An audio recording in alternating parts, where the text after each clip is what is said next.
6 years and 1 day after Hitler invaded Poland, Japan signed the Instrument of Surrender. September 2nd, 1945.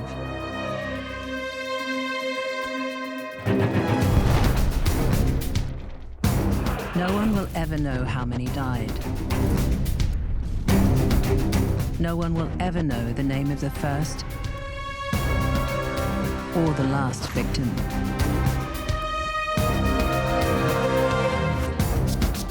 But they are the story of the Second World War. Not the tanks that could not move, or the planes that could not fly, or the ships that could not sail without them. War is about people, in uniform or not. People in cities, villages, jungles. Strangers as allies. Neighbors as enemies. Hundreds of millions of people, for whom for 6 years and 1 day, there was hell on earth.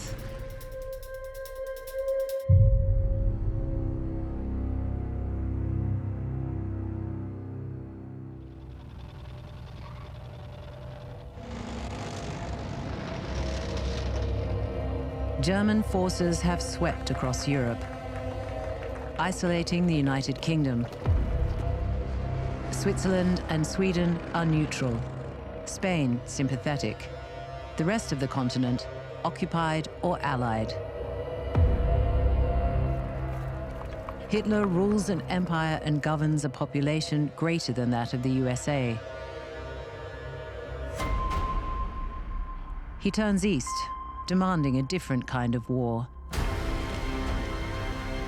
A race war. A war of annihilation.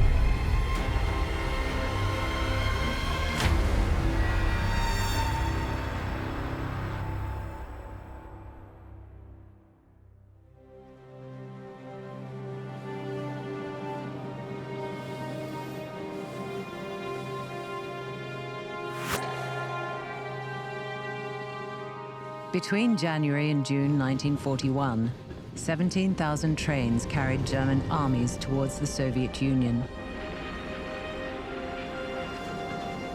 They included 3,000 troops designated to follow the combat units and conduct, in the words of Heinrich Himmler, Reichsführer of the SS, the annihilation campaign against the racial enemy.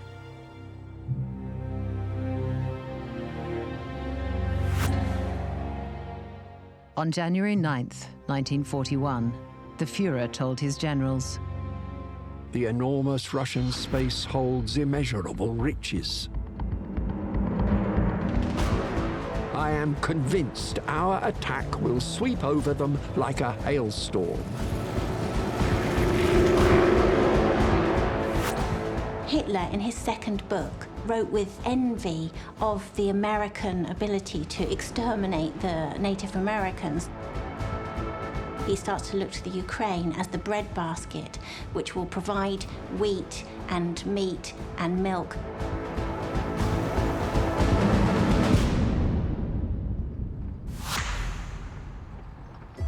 Following a meeting with Hitler on March 3rd, General Alfred Jodl, head of the operations staff, noted agreement that, following conquest of the Soviet Union, the Jewish Bolshevik intelligentsia must be eliminated. Well, really, the invasion of the Soviet Union is both a conventional war and it's an ideological war. There is no restraint in this war. This is a racial, ideological war. On March 30th, Hitler told 200 of his senior commanders at a planning conference, "This is a war of extermination. We do not wage war to preserve the enemy." After the war, German generals that were in the British or American captivity They created this myth of a clean Wehrmacht, that the army never took part in these crimes. But the truth is that the army from the very beginning executed these orders.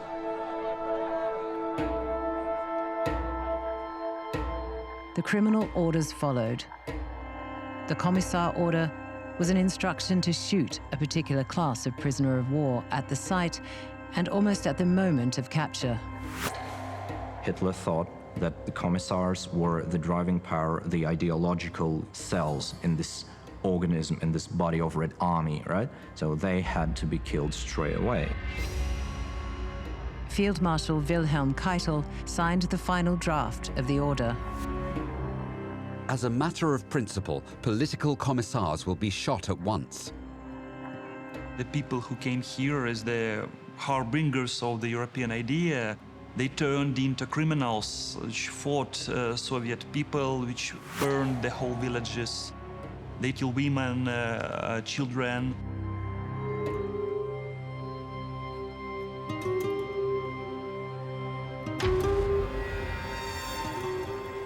In April, Walter von Brautigsch, Army Commander-in-Chief, spoke for the general conviction.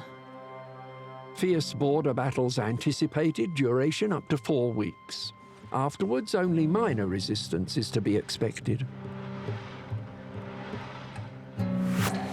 Minutes of a German planning meeting on May 2nd noted, The war can only be waged if the entire Wehrmacht is fed from Russia. As a result, tens of millions of people will doubtlessly starve to death.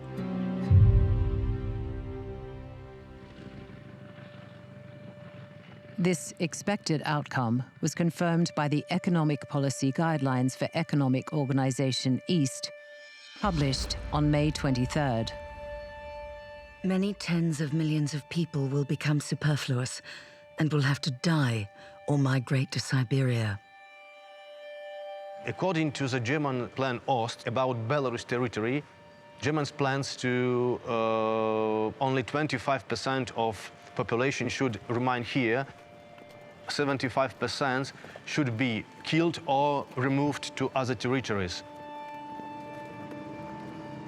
In one of the documents of General Plan Ost, it was written that it's too expensive to kill all Slavic people. We don't need to. We need to keep some of them, but other they will die from starvation or, so it was quite, practical. So they quite coldly and calculatedly intend to murder many more millions of people than were actually murdered, in the Holocaust, 6 million in the Holocaust. We're talking 30 million as a result of the hunger plan.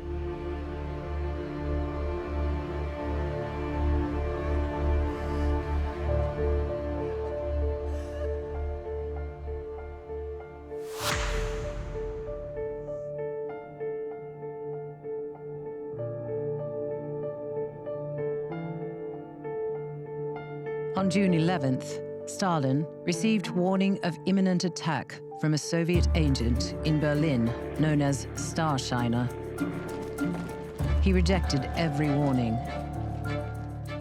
He was convinced that the more that he heard from warnings from the British about German preparations, that this was a British plot to provoke him into a war with Hitler purely for British interests.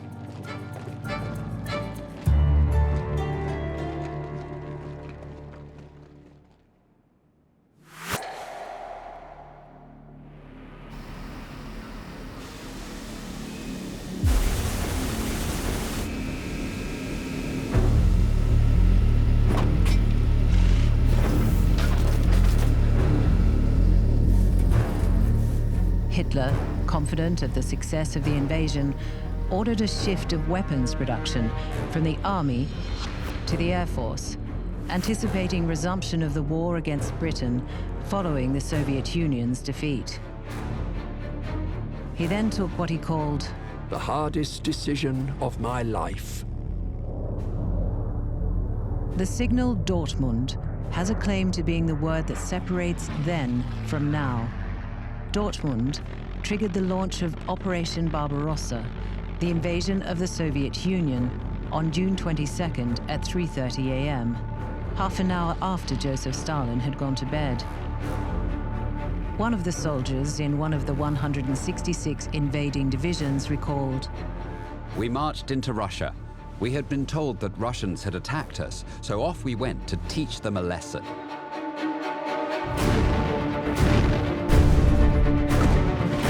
Stalin had disregarded over 80 warnings about Barbarossa and 180 violations of Soviet airspace in the preceding 3 months. Then, a forward position radioed, "We are being fired on. What are we to do?" With the familiar panzer technique, which had never before failed, Nazi Germany launched the campaign which was to overwhelm the Soviet and provide Hitler with a full entry into Moscow long before summer ended. The entire German forces, including their allies Romania, Finland, and various other contributing nations, came to about 4 million men that was going to cross the Soviet border and head towards their targets in the Soviet Union. German bombers struck 66 Soviet aerodromes, destroying more than 1,200 Soviet aircraft on the ground. Bombs fell on towns. Yuri Kuzhnikov, who served in the Red Army, remembered, "We woke up because of the noise in the sky. There were planes and they were flying and swooping down and nosedived. We thought it was part of the training, but it was Germans." The invasion was initially enormously successful for the Germans. They cut through the Soviet defenses. They almost destroyed the Soviet Air Force on the ground before they could even get aircraft in the air.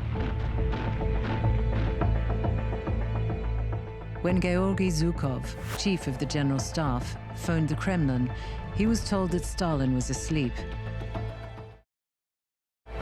"Wake him immediately. The Germans are bombing our cities."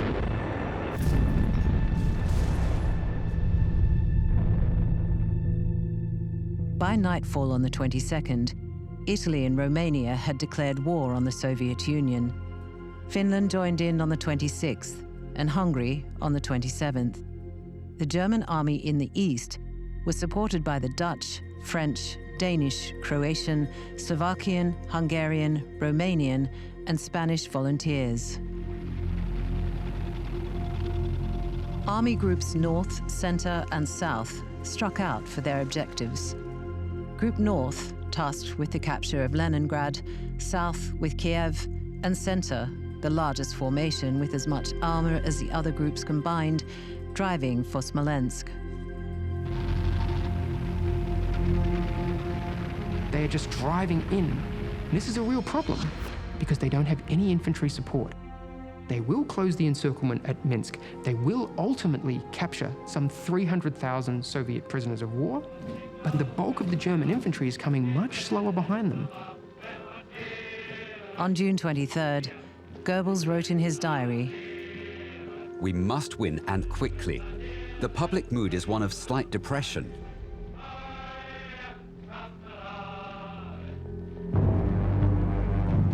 After years of scientific military preparation, in accordance with a deliberate plan of conquest, and with the avowed object of enslaving all less powerful peoples, the German machine has smashed its subhuman way across the face of Europe." In many parts of the Ukraine, the Baltic states, and even Western Russia, the elders greeted the invaders as liberators. Empire was there for the taking, as Field Marshal Fedor von Bock observed. "This people would not be difficult to lead." But leadership was not in the lexicon of Nazi racial theory. Himmler understood the aims. The purpose of the Russian campaign is to decimate the Slavic population by 30 millions. The problem was that the Germans, by the end of 1941, with their disgusting policy, they turned the population against them. And I think that was one of the main factors that contributed to their defeat. The killings began at once. On June 24th, a Gestapo official in Tilsit ordered the shooting of 200 male Jews. A further 201 Jews were killed in Gargstei. 214 in Kretinga on the 25th, 100 at 11 in Palanga on the 27th, escalating to 30,000 at Kaunas between the 4th and 6th of July. The Holocaust does not start in Auschwitz or in a camp, but it starts on the killing fields of the occupied Soviet Union.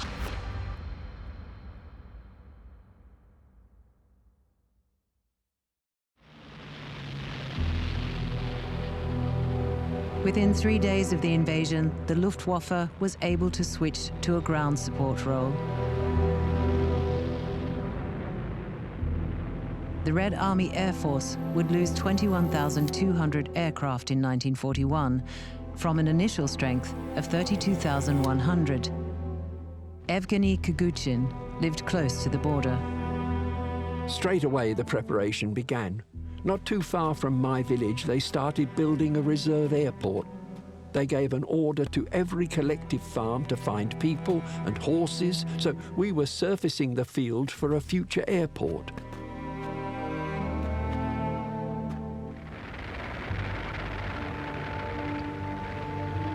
On June 26th, as Pravda described the conflict as a fatherland war, von Manstein's surging 56th Motorized Corps had to pause at the western Dvina River and wait.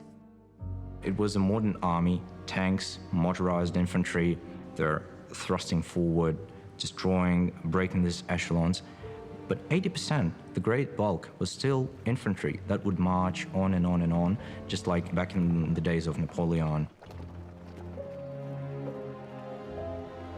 By June 27th, elements of the 221st Division watched without protest the slaughter of 2,000 Jews at Bialystok by the 309th Reserve Police Battalion, and German tanks linked up east of Minsk. A day later, the city surrendered. When Himmler visited Bialystok in July, he complained, "The police rounded up too few Jews."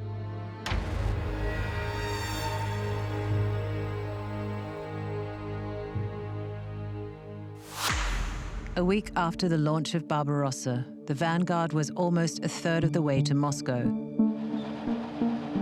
But the 7th Panzer Division, spearheading Army Group Center's push, reported a 50% loss of Mark II and Mark III tanks and an unsustainable 75% loss of Mark IV models, mainly through mechanical failure. As you drive over it with a tank and then a truck and then a tank and then a truck, it kicks up an enormous amount of dust. And all of this is going into 1930s, 1940s air filters. It's going straight into the engines.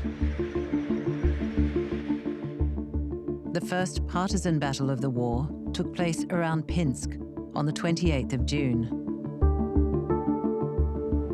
The path in the swamps was very narrow. And if the column, German column, need to pass through the swamps and through the forests, the partisans needed to shoot the first car and the last car. Germans paralyzed. They jump in the swamp, they die.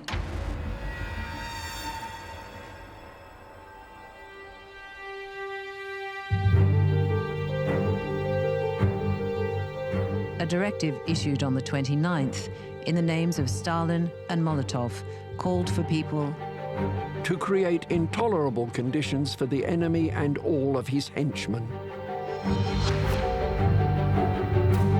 Fighting against partisans for the Germans always means, well, if we find a gun or two in a village, then we consider the village to be a partisan village and we'll burn the village and we'll kill all the people.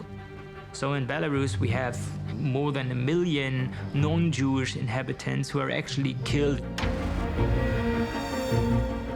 In the first winter of war, several hundreds thousand small children, younger than 1 year, their mothers didn't have milk, and there was now a substitute of mother's milk, because it was impossible for them to survive.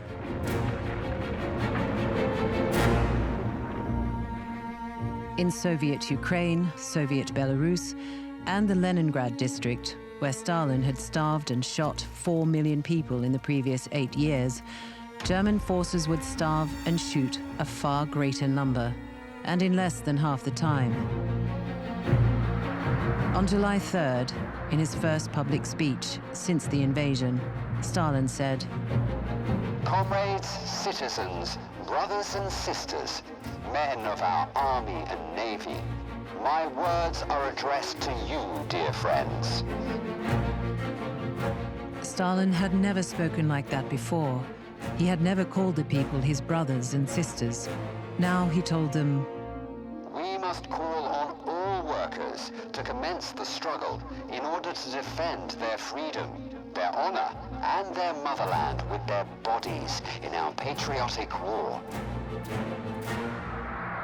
And everywhere throughout their vast country, the people of Russia responded. Russian factories already working overtime even increased the tempo of their war production. he did not invoke loyalty to the Soviet state, the party, or the revolution. His appeal was to Russian nationalism. The day he spoke, Halder, German Chief of Staff, wrote, "It is no exaggeration to say that the war against Russia has been won."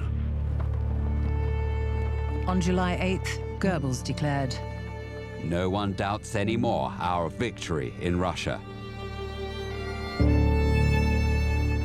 In the first 3 weeks, the attack advanced 480 kilometers.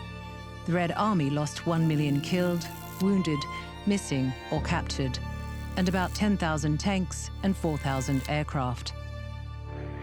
It was astonishing, but not enough. They've taken in the north, Volokolamsk, they've taken in the center, Moskhaevsk, and they've taken in the south, Kaluga. All the three arteries that are leading toward Moscow. But they are still not at Moscow.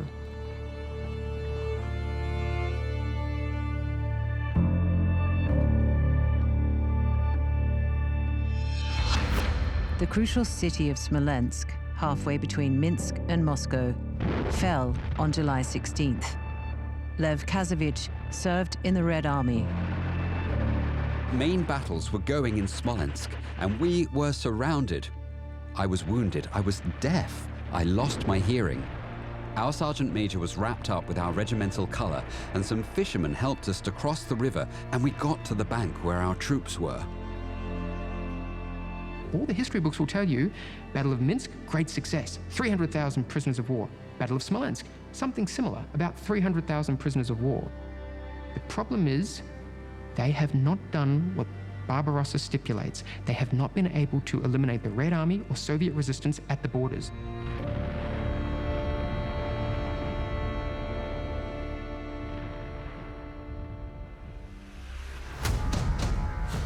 Hitler's confidence was untroubled.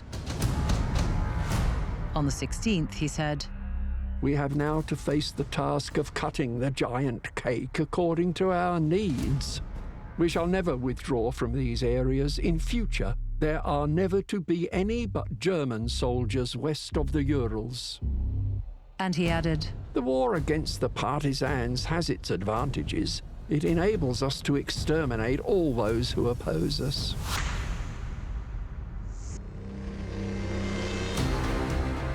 So Himmler ramped up the manpower deployed to the task of shooting non-combatants. You then get a radicalization of orders being issued further down the chain of command. An increase in the manpower in the rear areas in the Soviet Union to combat partisans. And the main increase in manpower is the SS battalions who were sent then to the east.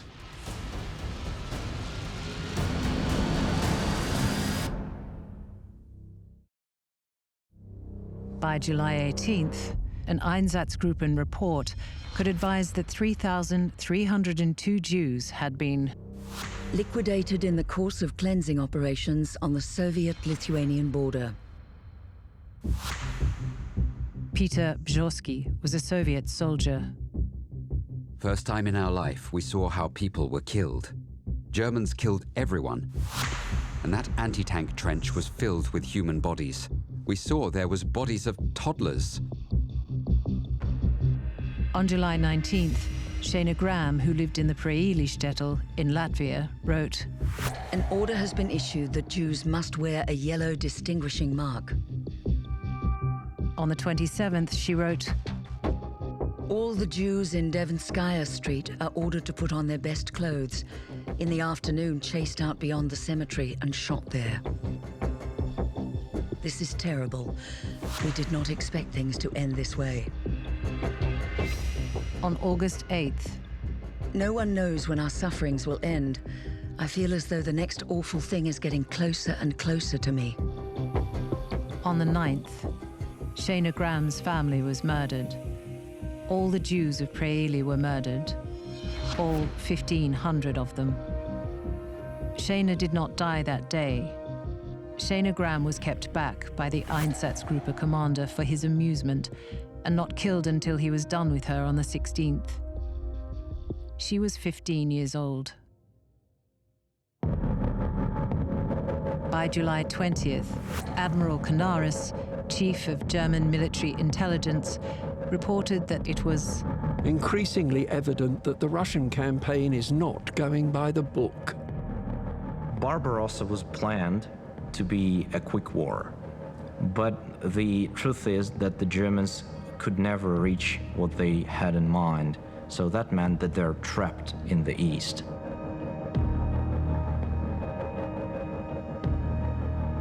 On the 21st, Moscow was bombed for the first time, as eyewitnesses recalled. At 2200 hours, an air attack started. That's how, for the first time in my life, I saw an air attack on Moscow. As it became dark, we went to check on windows of buildings. Every single window had to be blacked out.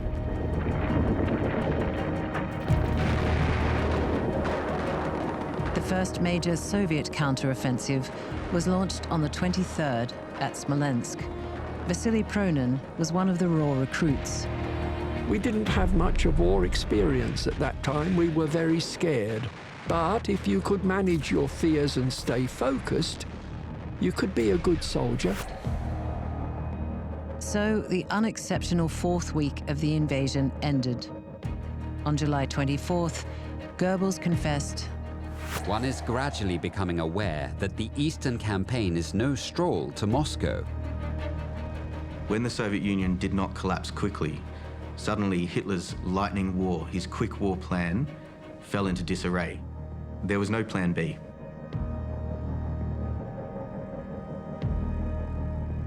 Two days later, July 26th, Hitler complained, "The Russians simply do not know when they are defeated." Despite Russia's loss of her best agricultural areas, her most thoroughly developed industrial plants, millions of her people, thousands of her tanks and her planes, despite everything, the dread Nazi Blitz had spluttered, stumbled, and finally died. On the 27th, an order was read out concerning General Pavlov, his chief of staff, General Klimovskik, and the entire staff responsible for the failure of the Red Army to defend Bialystok-Minsk. They were all to be shot, which they were.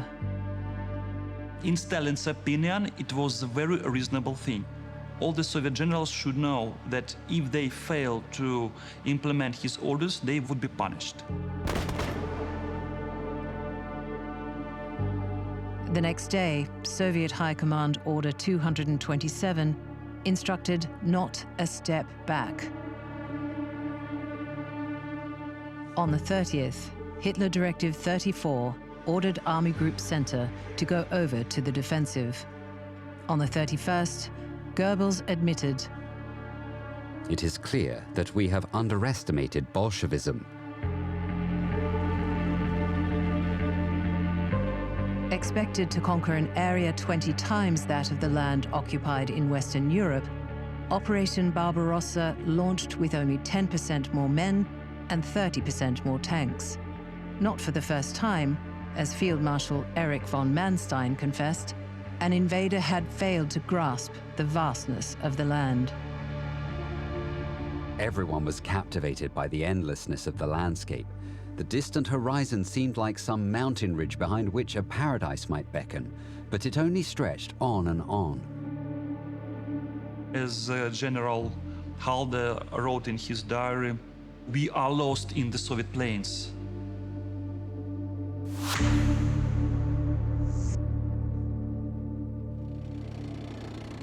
The invading force suffered the greatest number of casualties while advancing. More than 500,000 wiped off the strength. And as the invasion advanced, Soviet industry retreated.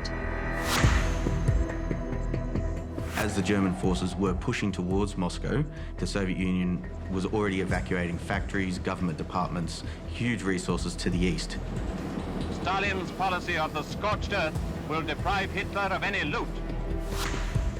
Between July and October 1941, more than 1,500 factories were transported east by train.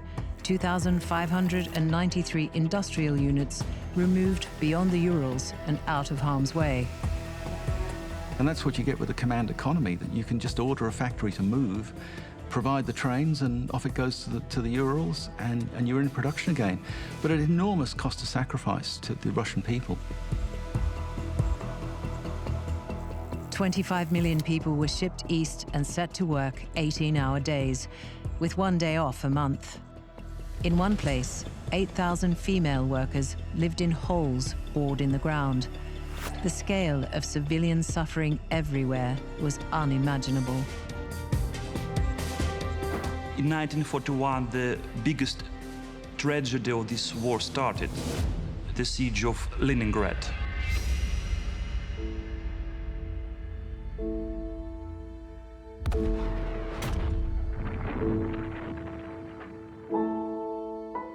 The almost 900-day siege claimed 1 million lives, more than the combined British and American death toll for the entire war.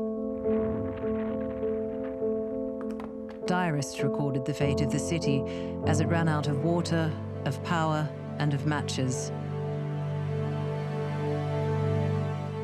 One said that the living had not the strength to bury the dead.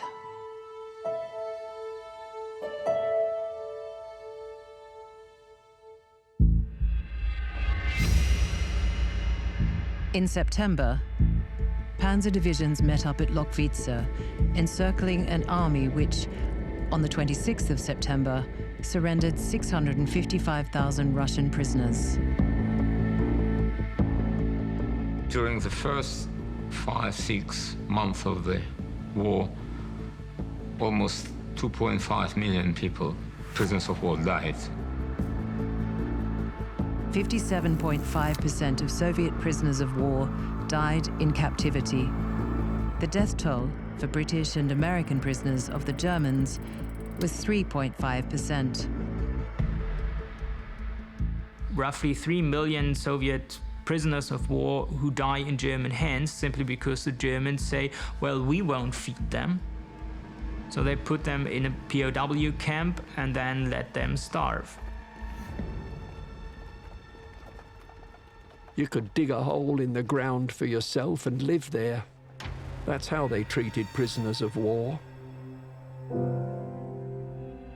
We have camps where 100,000 Soviet prisoners of war are in there, and 2 months later they are all dead because they have all been starved to death.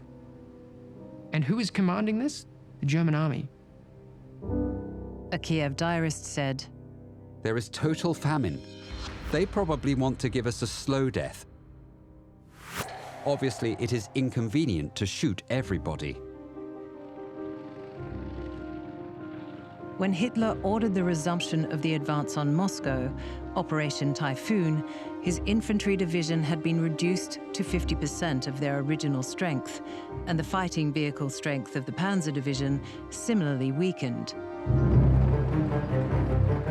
In a radio broadcast, he said, "Today begins the last great decisive battle of the war, the final tremendous blow which, before the onset of winter, will lead to the destruction of the enemy." Joseph Goebbels was poetically jubilant.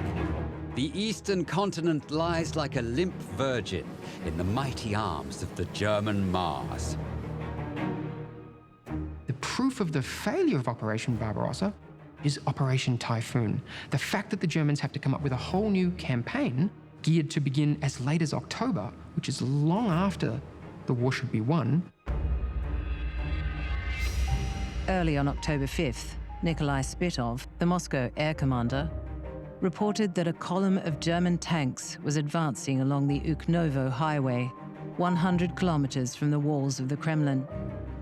After inspecting the defenses, Zhukov told Stalin, "All routes to Moscow are open.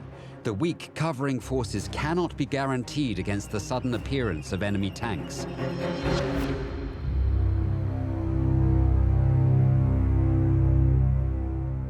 On the 15th, Stalin ordered the evacuation of Moscow, but announced that he would remain in the capital. Stalin's presence in the city during the Battle of Moscow is considered by some historians one of the great turning points of the Second World War. So the leader is extremely important. The leader can construct these images, can communicate this, but the leader has a lot of work to do here. People, of course, can buy into it or not. Lavrentiy Beria, sadistic head of Stalin's secret police, was in a panic. How are we going to defend Moscow? We have absolutely nothing at all. We have been overwhelmed. We shall be shot down like partridges. Vasily Pronin was with the Red Army. Tula was a southern point of Moscow's defense. It was planned that the 50th Army would defend the city, but that army was surrounded in Bryansk. By order, all men from Tula, except bakers and men from the armory, had to go and defend Tula. Gunther Blumentritt was chief of staff of the German Fourth Army. He saw Russian workers poured out of the factories and fought with their hammers and tools in defense of their city.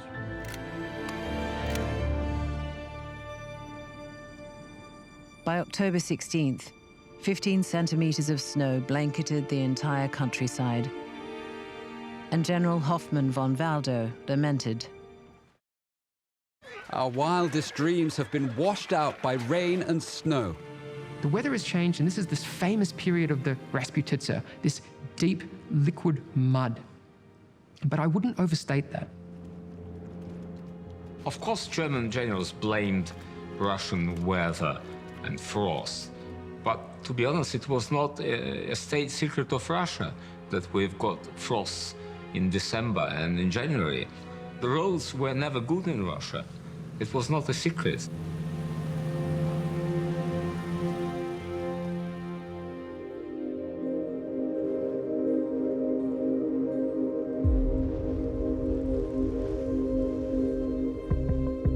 On November 12th, the temperature on the Moscow front dropped to -12 degrees Celsius, and frostbite and more began to spread through the invaders, who had not been equipped for the winter. On October 12th, 1941, General Heinz Guderian recorded a temperature of -52 Celsius. Soup froze in the bowl, and bowels froze in the latrine, killing the man with his pants around his ankles. It's -40. They cannot stay in the open, right? So they will just drive the Russian civilians out of their small huts, and they will just live there. And that meant that a lot of these people just died. And no one knows how many perished because of that.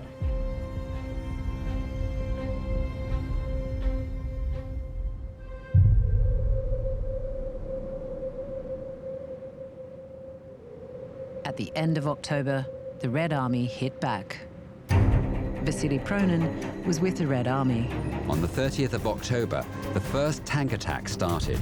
We destroyed 31 German tanks, but it was a very hard battle. It took many lives.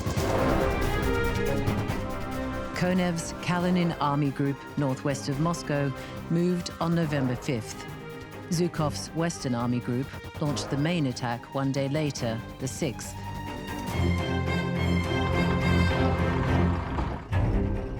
By the 16th, the panzer group that had bridged the Moscow-Volga Canal had been pushed back. The German 9th Army had been pushed from Kalinin, and Guderian's 2nd Panzer Group was being pressed by Golikov's 10th Army. When they launched their invasion, they had a superiority in numbers over the Soviets of 1.4 to 1. By the time they reached Moscow in late November, early December 1941, the Soviets outnumbered them 1.2 to 1.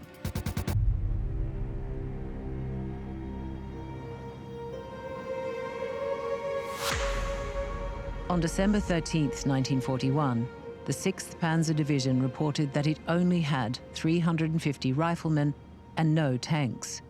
On the 16th, 7th Panzer was down to 200 men, 10 vehicles, and no heavy tanks. 3rd Panzergruppe reported, Discipline is breaking down. More and more soldiers are heading west on foot without weapons. A Soviet commander in the 19th Rifle Brigade recalled, The Germans in July 1941 were confident, strong, tall men. But later on, they became miserable, crooked, snotty, wrapped in woolen kerchiefs stolen from old women in villages. The implications of the failure of 1941 will roll on into every other operation throughout the rest of the war, and it is unambiguously the turning point.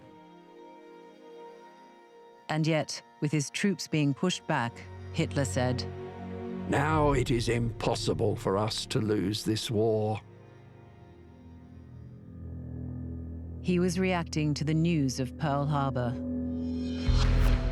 At 06:15 local time on December 7th, 1941, the first wave of Japanese aircraft took off from their carriers, positioned some 320 kilometers north of Hawaii.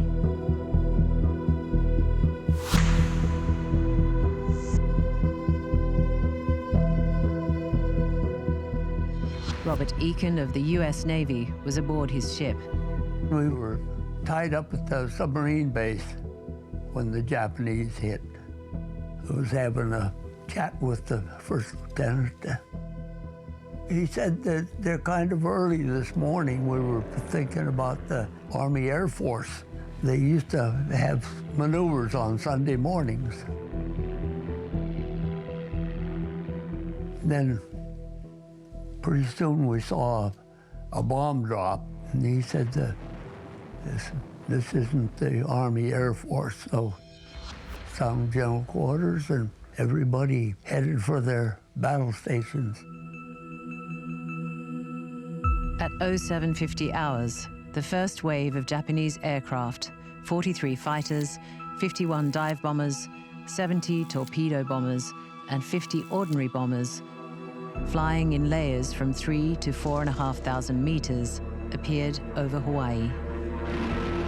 We went up to our battle stations and fired at planes coming over. And it went on for a couple hours. Me and my gunner got credit for a plane and a half. How they figure, I don't know. Japanese planes attacked the airfields at Wheeler, Kaneohe, and Hickam, and launched torpedoes at the naval squadron of 94 warships and auxiliary vessels at anchor, including 8 battleships in Battleship Row. We saw the Arizona get hit. A lot of the guys were caught in fires and jumped over the side. Some of them drowned, some of them burned to death. But I was one of the lucky ones.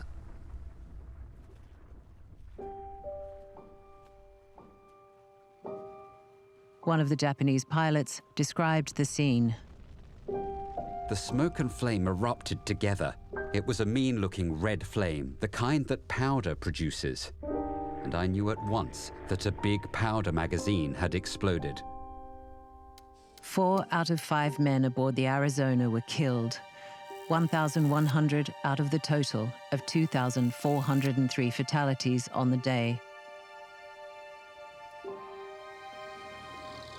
Surprise was complete. Within a few minutes, 5 battleships, 2 light cruisers, and an old target battleship had been hit, and almost all the US aircraft on the ground wiped out.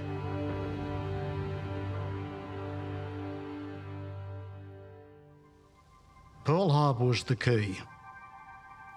Knock out the fleet, the battleships, and they assumed carriers located at Pearl Harbor so that they would then be free at the same time to invade Malaya, to seize Southeast Asia. The Japanese would never have attacked the Americans if they didn't think that the British and the Americans would have been tied down in Europe. By 1000 hours, it was all over. The Japanese plan appeared to have succeeded, and at a cost of only 29 aircraft and 5 mini-submarines. But a pair of vital targets, the oil storage tanks and the American aircraft carriers, which were at sea during the attack, had been missed.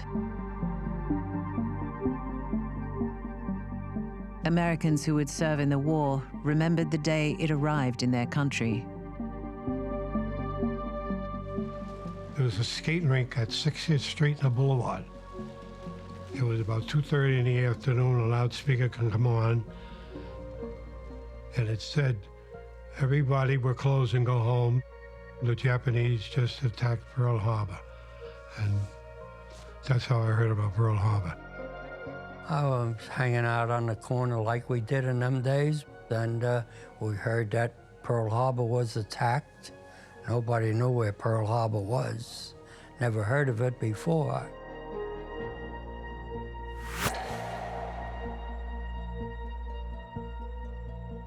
In the immediate aftermath of Pearl Harbor, American recruiting officers had to remain open throughout the night.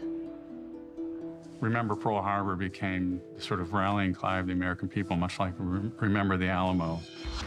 It really rallied the American people around the cause. I remember it very clearly because at the time there was a football game going on in Chicago.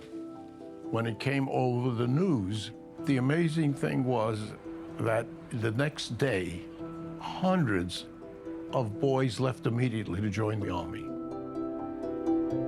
Tactically, it was very effective, tremendous success. Politically, it was a disaster because it united the American people behind all-out war.